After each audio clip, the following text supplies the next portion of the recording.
A few years ago, in the United States, a man put on a mask, took a bat, and he went in to rob a grocery store. But the man behind the counter in this store was a Muslim. So the shopkeeper, the Muslim, he pulled out a gun from behind the counter.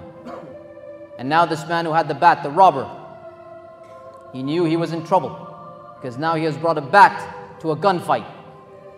So the Muslim came around the counter, pointed the gun. And the robber, the man, he put his bat down and he started begging, saying, "Please don't hurt me. I don't want to hurt you. I only came to take your money because I have no job and my family is starving and I came to get some money to buy some food for my family. Please don't hurt me. Don't shoot me." So the Muslim shopkeeper, he said to him, "If you promise never to do anything like this again, I will help you." So the man said, "I promise, I will never do this again." The shopkeeper went to the cash register. He took out $40. He gave the man the money. Then he went and he got some bread and some other food and he gave the man the food. And he said, "Here, take it. You may go. I won't call the police." So the man, he was so moved by this kindness, by this forgiveness. He said, "I want to be like you. Tell me what I need to do. I would like to also become a Muslim." The man said, "Repeat after me. Ashhadu an la ilaha illallah, ashhadu anna Muhammadan Rasulullah." The man repeated these words. And then he left. But 1 year later, he wrote a letter to this man saying, "I want to thank you for what you did that day. You gave me back my life. You gave me back my dignity. And I want to tell you that 1 year later, I'm still a Muslim. And I say Alhamdulillah for that day that I came and I met you." This is not a fairy tale. You can see the video yourself. The CCTV camera from the shop, all of it is on YouTube. You can see for yourself. Some would say that man should have killed that robber. The Muslim should have killed that robber. And then everyone would know, if you try to rob a Muslim, this is what will happen to you. But this man, he didn't do that. He followed the teachings of Allah subhanahu wa ta'ala. Idfa' billati hiya ahsan. Repel evil with that which is better. And look at the result.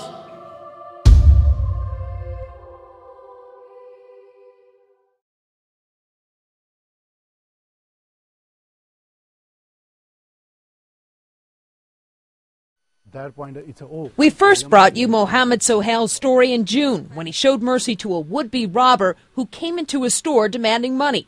The ordeal, all captured by surveillance cameras. Sohail grabbed a rifle and said the man began crying, saying he needed to feed his family. Sohail gave him $40, a loaf of bread, and made him promise never to rob again. 6 months later, the 47-year-old Sohail says that promise was returned in a way he never imagined. He recently received a letter with $50 inside and no return address. That's surprise for me. I said, "What is that?" And when I read the letter, that's the same person, the guy come try to rob my store.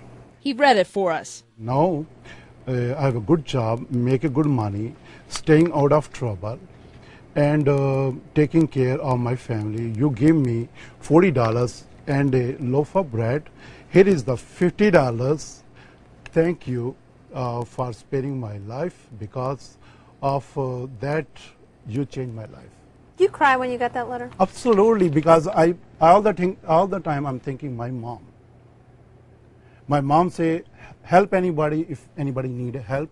The letter is signed, "Your Muslim brother," and the writer states he's now a true Muslim. During the aborted robbery, the man told Sohail he wanted to be a Muslim just like him, and Sohail recited an Islamic prayer and told him he was converted. While the man's life may have changed, things are also different for this Pakistani immigrant. At his store in Shirley, New York, he displays letters he's received from across the country. Dear Mr. Sohail, what is this? Let me say that no person has ever moved my spirit the way you did. Wow. From an admirer, your biggest admirer, Lee. Do you know who Lee is? I have no idea. People sending me the letters. And some have sent checks. Sohail says he's received a couple $100 and now offers free bagels, rolls, and coffee for several hours during the day. And he vows to help others.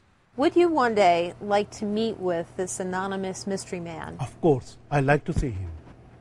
I want to see him. If he hear me, if he listening me, this person, come to my store. While Sohail says all is forgiven in his eyes, the Suffolk County Police say this is still an open investigation as they've yet to find the mystery man. Mary Snow, CNN, New York.